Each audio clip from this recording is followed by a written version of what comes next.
The director of the Centers for Disease Control and Prevention is warning that this winter could be the, quote, most difficult time in our nation's public health history. The time for debating whether or not masks work or not is over. We clearly have scientific evidence. You couple that with social distancing, hand washing, being smart about crowds, doing things more outside than inside. These are critical mitigation steps which to many people seem simple and they don't really think it could have much of an impact. But the reality is they're very, very powerful tools. They have an enormous impact. And right now it is so important that we recommit ourselves to this mitigation as we now begin to turn the corner with the vaccine. But the reality is December and January and February are going to be rough times. I actually believe they're going to be the most difficult time in the public health history of this nation, largely because of the stress that it's going to put on our healthcare system. The U.S. has now confirmed more than 13.8 million cases since the pandemic began. New daily cases have skyrocketed to more than 180,000. And on Tuesday alone, more than 2,500 Americans died from the virus. That is the second highest daily death toll the country has seen. Hospitals nationwide are being pushed to the limit as they run out of space and sufficient staff. Meanwhile, the CDC has reduced its recommended quarantine window from 14 to a maximum of 10 days. The agency is also stressing the importance of not traveling this holiday season. All of this comes as the UK becomes the first country to approve Pfizer's coronavirus vaccine, and the U.S. is not far behind. Adriana Diaz kicks off our coverage in Chicago. Hospitals are being hit by a tidal wave of new coronavirus cases, with predictions of it getting worse. December and January and February are going to be rough times. Daily coronavirus cases have continued to spike, with more than 180,000 a day. That's nearly doubled in the last month, and the numbers are expected to rise now that it's been a week since Thanksgiving. And I think everyone's overwhelmed at this point. So this sudden rise that you're seeing is very concerning. No, we're not flattening the curve at this point. In hard-hit Tennessee, Notary Public Adrian Bowling has seen a surge in people desperate to get their affairs in order, people in ICUs. What is it like in the room when you're asking people in their hospital beds what their wishes are, what they want for their will? It is a very sobering time. You can tell from the look in their eyes. It's almost as if it's becoming real that, am I not going home? Is this going to be my final resting place? In California, average new cases and deaths have jumped more than 50% in just 2 weeks. In North Dakota and Rhode Island, 90% of ICUs are filled. Tonight, Stephen Hahn, the head of the FDA, is responding to whether the agency is under pressure to approve a vaccine after being summoned to the White House this week. This is what he told CBS News chief medical correspondent Dr. John LaPook. Was there a pressure being applied? This meeting was about understanding the process. What can you do to expedite the process? And we're always looking for ways to do that. We're also learning how many vaccines states could receive as early as December 15th. California is expected to get more than 300,000 doses, New York 170,000, and Montana 10,000. Allocations are based on population. But it's too late for so many. Like Guadalupe Lopez, a Chicago police dispatcher who received this tribute. The crying you hear are his children.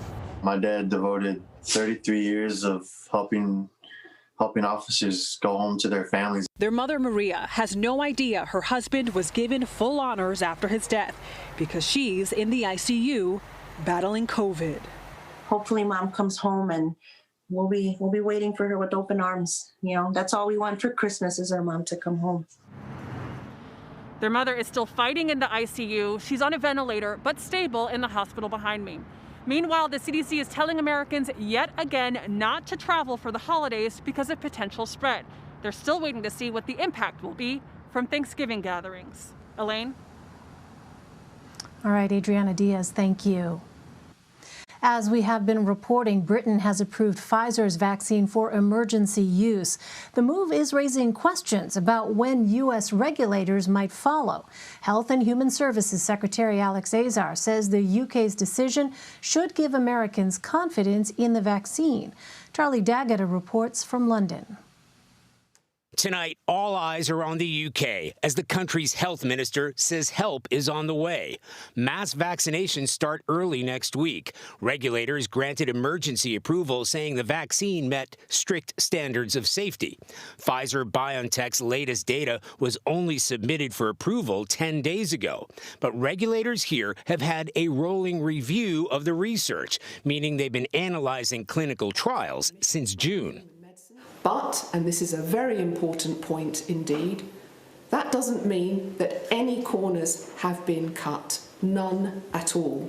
Vaccines manufactured in Belgium are put into special freezer boxes that can carry up to 5,000 doses. By plane and truck, they're transported to the UK, to so-called NHS hospital hubs across the country, and then onto vaccination centers housed in sports stadiums and even race courses. The ultra-cold temperature requirements are not a problem, according to Pfizer's UK manager, Ben Osborne.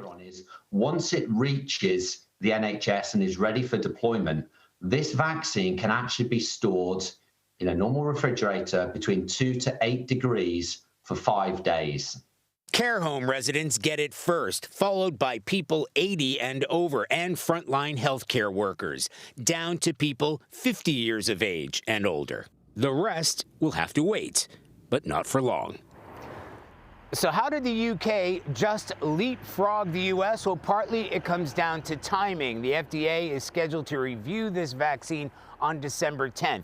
We're also told the FDA take a deeper dive into the raw data in these clinical trials. Elaine? Charlie Daggett, thank you. Dr. Eric Cioe-Peña joins me now. He is the Director of Global Health at Northwell Health. Dr. Cioe-Peña, thanks very much for being with us. As we just heard, the UK approved emergency use of Pfizer's vaccine. Does that give you more confidence in the vaccine's chances in the U.S.? Absolutely, and thank you for having me. I do think it does give me hope that the data that they're reviewing is positive data. Obviously, the FDA needs to go through its own process like the UK did, but I think this is a good sign. Well, the first doses will go to healthcare workers and nursing homes, and Dr. Anthony Fauci says it could take months before anyone younger than 18 gets the vaccine. Can you explain that? Why is that? So we're obviously prioritizing those that are at greatest risk of having complications through COVID, and those are people that are medically frail and frontline healthcare workers, and those are rightfully the right choice for the first to be vaccinated. We want to make sure that we're doing this in a smart way, utilizing the doses we have to do the most amount of good and protection. And kids under 18, by definition, are less at risk for this virus than the groups that I mentioned. Well, the CDC shortened its quarantine recommendation from 14 days to 7 to 10 days. Remind us, Doctor, what prompted this change, and could this shorter window potentially risk more infections? So it's absolutely a balance between quarantining to make sure that we're not spreading the infection and also allowing parts of our society to continue functioning. And specifically essential workers, this is valuable. Frontline healthcare workers, this is good guidance.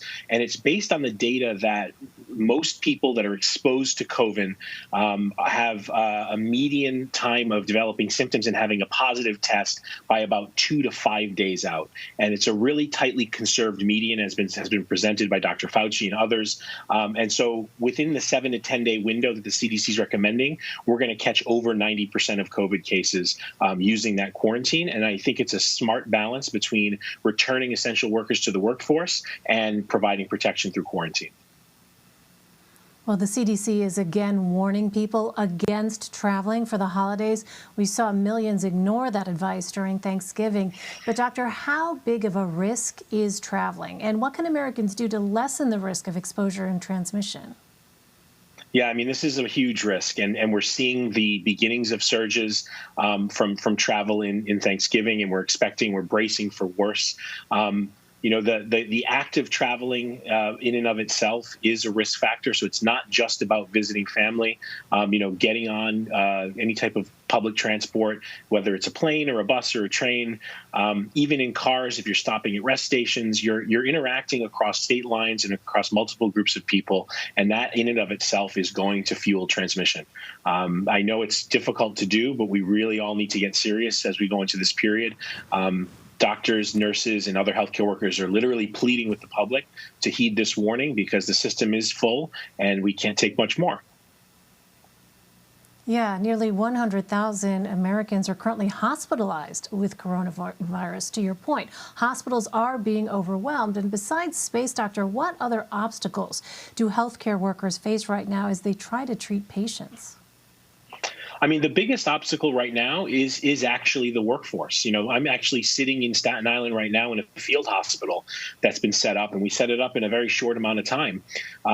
We have the equipment, we have the beds, we have the oxygen. What we're missing, what is our rate limiting step in setting up this hospital, is the workforce, getting skilled nurses, doctors.